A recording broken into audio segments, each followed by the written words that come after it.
Economia no contexto certo.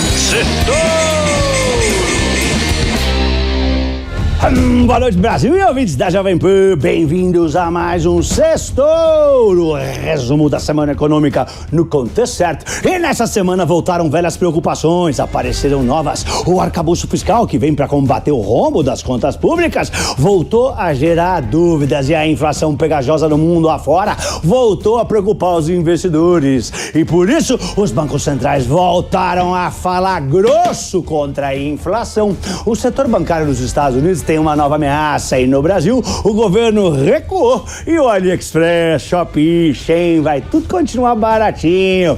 Bom, vamos ver como é que fecharam o dólar e a bolsa essa semana.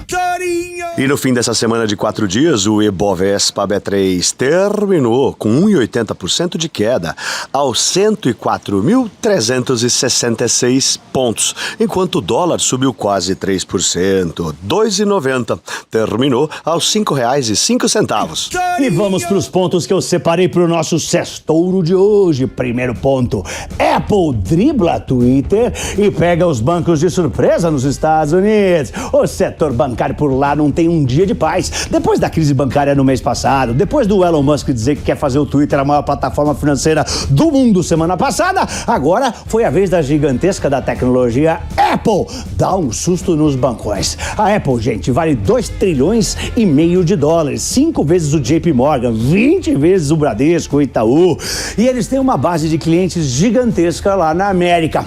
A empresa provavelmente escolheu a dedo o momento de anunciar o seu serviço, não é mesmo? Esse serviço é uma ameaça aos bancos americanos. A Apple lançou uma conta poupança que vai pagar até 40 vezes mais do que alguns bancões de juro para os clientes. Tem banco que não paga nada. Na verdade, os bancões lá pagam um mísero 0,01% ao ano. A poupança da Apple vai pagar rendimentos de até 4,15% ao ano. Pode até parecer pouco para nós, mas nos Estados Unidos a média do setor dos bancos é 0,35% ao ano. Ou seja, a Apple vai pagar 12 vezes mais do que a média dos bancos.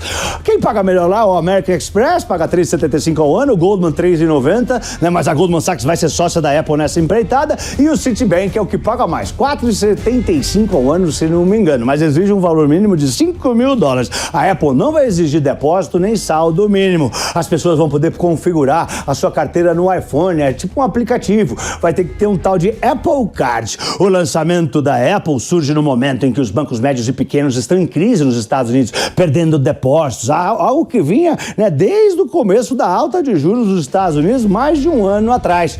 Os clientes já sacaram 800 bilhões de dólares em depósitos dos bancos comerciais, lá os médios e pequenos, em um ano lá nos Estados Unidos.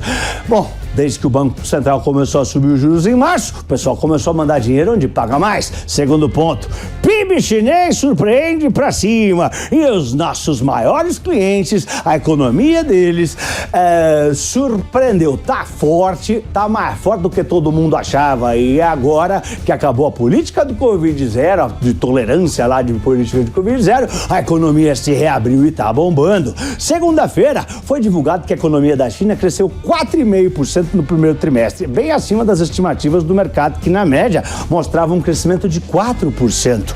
E sem contar que acelerou de um crescimento no quarto trimestre do ano passado, ou seja, o trimestre anterior cresceu só 2,90%, agora cresceu 4,5%. Bom, tudo isso, né, em meio a esforços da China para estimular a economia na recuperação pós-pandemia. Ou seja, a China pode sim bater a sua meta de crescimento de 5% em 2023 sem grandes estímulos e, ao mesmo tempo, ajudar a segurar a temida desaceleração da economia global. De acordo com o FMI, o Fundo Monetário Internacional, se confirmado nos trimestres que estão por vir, a China, junto com a Índia, né, o que eles chamam de Xíndia, vão ser os maiores propulsores de crescimento global em 2023, responsáveis por cerca de metade da expansão do planeta terra. Bom, assim que saiu esse dado, né, do crescimento mais forte do que todo mundo achava, vários bancos correram para revisar para cima suas previsões de crescimento para a gigantesca China, que é a segunda maior economia do mundo. O JP Morgan subiu a sua previsão de 6 para 6,4% nesse ano. O Citibank de 5,7 para 6,1%. No ano passado, a economia chinesa cresceu só 3% e ficou bem abaixo da meta do governo, que era 5,5%.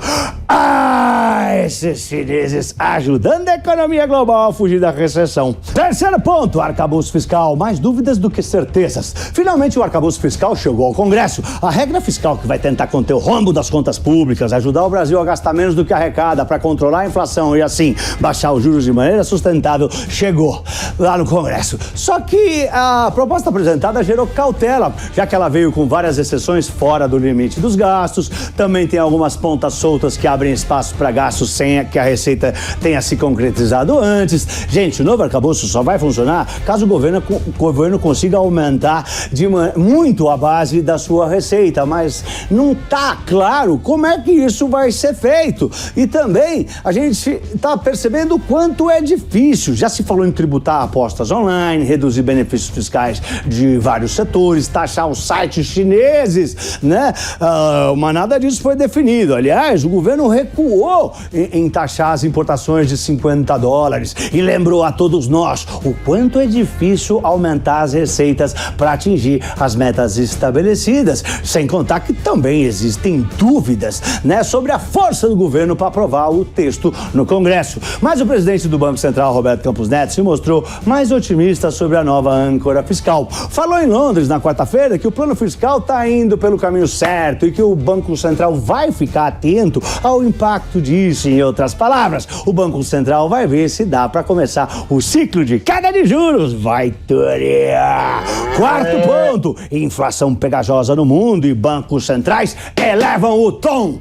Quarta-feira, lá no Reino Unido, teve um susto geral nos mercados depois que a inflação da Inglaterra continuou teimosamente em 2 dígitos.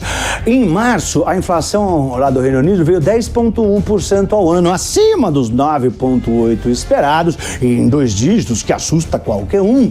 E isso indicou que mais alta de juros está vindo por lá. Bom, além de subir mais os juros, os países desenvolvidos podem ter que manter os juros que vão estar mais altos do que o esperado por mais tempo do que todo mundo achava, para enfraquecer as economias e assim esfriar a inflação. E os diretores de bancos centrais elevaram o tom. Nos Estados Unidos, 2 diretores disseram que a luta contra a inflação não está vencida. Na Europa, a mesma narrativa, depois que a inflação por lá também saiu na quarta-feira e ficou bem acima da meta de 2%. Veio em linha, 6,9%, mas está muito acima. O economista-chefe do Banco Central Europeu defendeu que é apropriado mais uma alta de juros agora em maio. Mas a gente já sabe que tem mais alta vindo aí. Pelo menos é assim que ele está mostrando nas curvas futuras de juros, nas apostas nas bolsas. Quinto ponto, chineses liberados. Depois de chamar os sites chineses até de contrabandistas digitais, depois de muita insatisfação popular, o ministro da Fazenda, Fernando Haddad, recuou e os sites de compras chineses Shein, Shopee, AliExpress, entre outros, não vão mais ser taxados em compras menores do que $50. A medida não tinha sido bem recebida entre os internautas, entre o povo, especialmente entre os apoiadores do governo, que esperavam da gestão petista outros tipos de taxação, como de grandes fortunas e não de comprinhas dos pobres. E assim, o novo arcabouço fiscal perdeu 8 bilhões de receita por ano. E para a semana que vem, a última de abril, a agenda tá cheia com dados da inflação aqui no Brasil e nos Estados Unidos, dados do emprego aqui no Brasil, além da continuação da temporada de balanços do primeiro trimestre lá e cá, sem contar que todo mundo vai estar de olho nos novos capítulos do arcabouço fiscal. E se você quer entender mais sobre as forças que movem os mercados, invista em conhecimento. Acesse o site da newcursos.com.br. Use o voucher de desconto Sextouro e compre o combo do curso Touro de Ouro 1 e 2 com super desconto em 12 vezes sem juros. São mais de 50 aulas, mais de 12 horas de conteúdo, onde eu ensino tudo que aprendi nesses 30 anos de mercado, de maneira bem simples que você vai entender. Eu sou Pablo, tenha um lindo fim de semana e feriado em família. Vai, Torinho! Vai, Torinho! Valeu!